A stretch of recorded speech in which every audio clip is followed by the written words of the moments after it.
In this video I'm going to be reviewing the COBRA SPEEDZONE and SPEEDZONE XTREME drivers.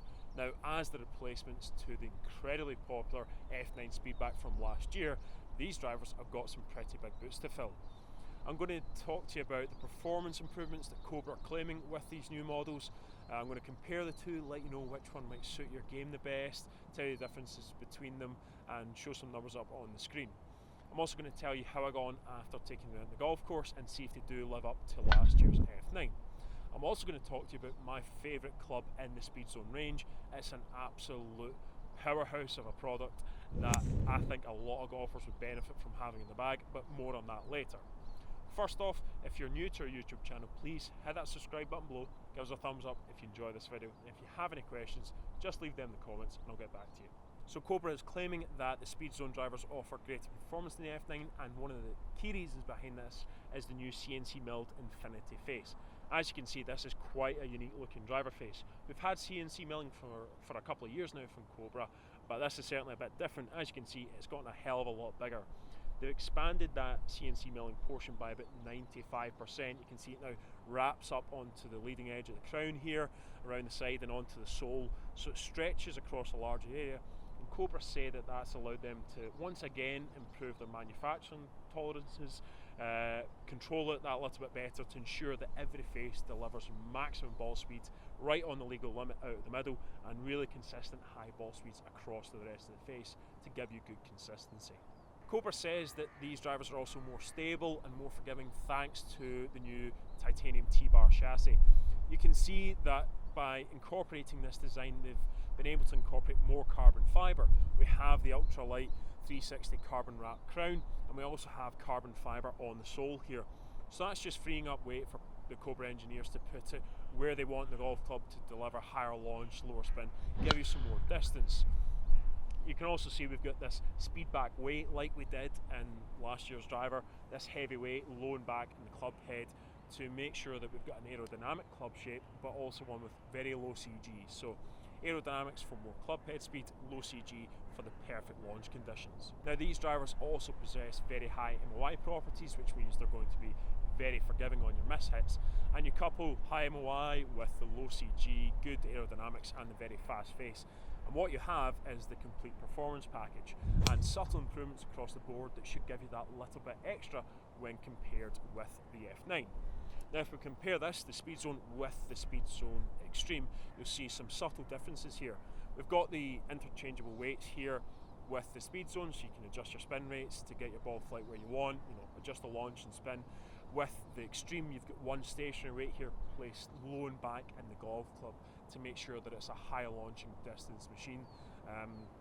For those of you who struggle off the tee, this will probably be the one for you. It's just going to help you get that ball up in the air that little bit easier, probably going to help you avoid your slice a little bit more, and it's also got a slightly larger footprint down behind the ball, so again, just going to give you a little bit more confidence when you're stepping up onto the tee. So with all of that in mind, let's now take a look at the numbers I got with both drivers. I tested both at 9 degrees of loft, both using the same Project X Hazardous Smoke shaft, using .1 golf balls on TrackMan. You can see with the SPEEDZONE that my club speed is averaging out 109.5 miles an hour, so nice fast club head speed, those aerodynamics clearly working. Anything that gets close to that 110 mark for me is considered to be pretty quick. You can see the ball speed is then averaging at 161.4, so again, tons of ball speed thanks to that CNC milled infinity face.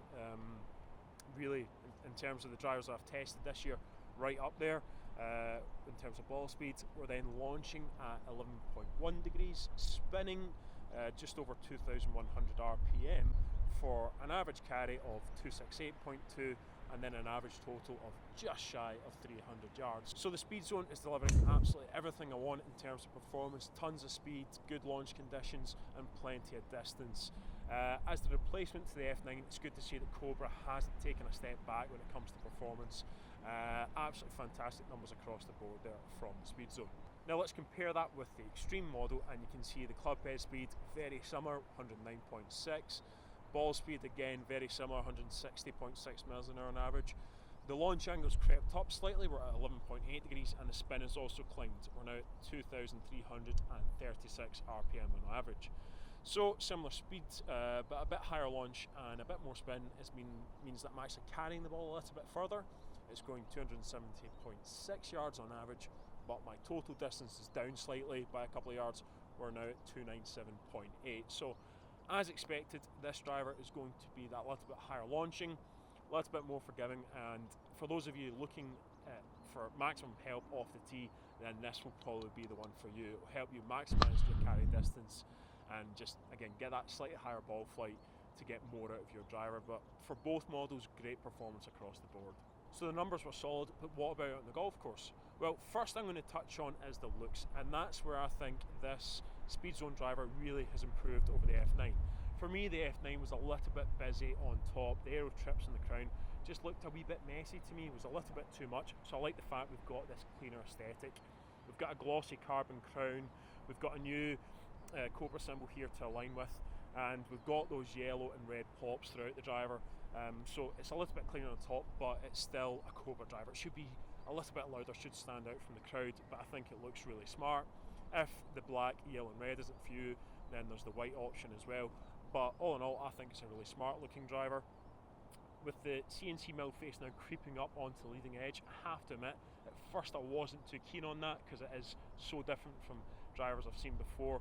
But the more I've played with it, the more I've come to grown used to it. I actually quite like it because it makes it a wee bit easier to align this driver at address. So I think that's something that quite a lot of you will benefit from. So all in all, I think the looks is one of the big improvements with the SpeedZone. One area where I think this driver's taken a little step backwards though is in the sound. It's a little bit louder, a little bit more high pitched than the SpeedZone. For me, I prefer something a bit duller. So that's the one area where I would say it's kind of taken a slight step back. But when we go into the performance, I've really got no complaints whatsoever. These drivers were an absolute joy to play with, really easy to hit, powerful, long, high launching, very forgiving across the face, doing everything that the F9 Speedback did, everything that made it such a popular driver. It was performing, it was one of the best performing drivers on the market, and certainly the SpeedZone is the exact same story. It's one of the top drivers for 2020, delivering everything you could want from a driver, complete performance package. And what's more, the price point has stayed the same. That was one of the key reasons why the F9 was so popular. At £349, it was considerably cheaper than some of its competitors. So the fact that we've got subtle improvements across the board, but that same great price point means that I think the SpeedZone is going to be another winner for Cobra. Now, at the beginning of the video, I mentioned that I've fallen in love with one product in particular from this new range, and it's the new Big Tour fairway. Now, in my opinion, Cobra makes some of the best fairway woods on the market. They're really versatile, really easy to hit, and that's largely down to the baffler dual rail system. With this new Big Tour fairway though, there's one reason why I love this thing, and it's because it's an absolute powerhouse. It comes as standard at 13.5 degrees, but I've cranked the loft down to 12 degrees. Now, for those of you who don't like hitting driver off the tee, you step onto the tee with driver and you're just riddled with fear. You're so scared of those trees on the right and on the left. It's your worst enemy. This could be your saviour. I've cranked the loft down and it's an absolute powerhouse. We've got a forward weight here which brings the CG very close to the face. We also have a CNC milled face, which means that you're going to get tons of ball speed, tons of distance, but it's also very high launching. It's playable from the deck. It's so easy to hit off the tee. This thing is an absolute killer. I love it. And I think for those of you who really you can't get on with your driver, but you say, oh, I hit my 3-wood great, this is something you need to check out for yourself. At 13.5 degrees, it's long. At 12 degrees, it's silly long. And for me, it's just one of those things, one of those products that comes along every now and then. I just go, wow, what an absolute belter. So for me, that's the big standout from the SpeedZone range, but certainly the new drivers are fantastic, living up to its predecessor and going that little bit further than the F9. And hopefully this video has given you a good idea of what you can expect from the drivers and also why I love this thing so much. If you have any questions, just leave them in the comments and I'll get back to you. Do not forget to subscribe to our YouTube channel, and thank you very much for watching.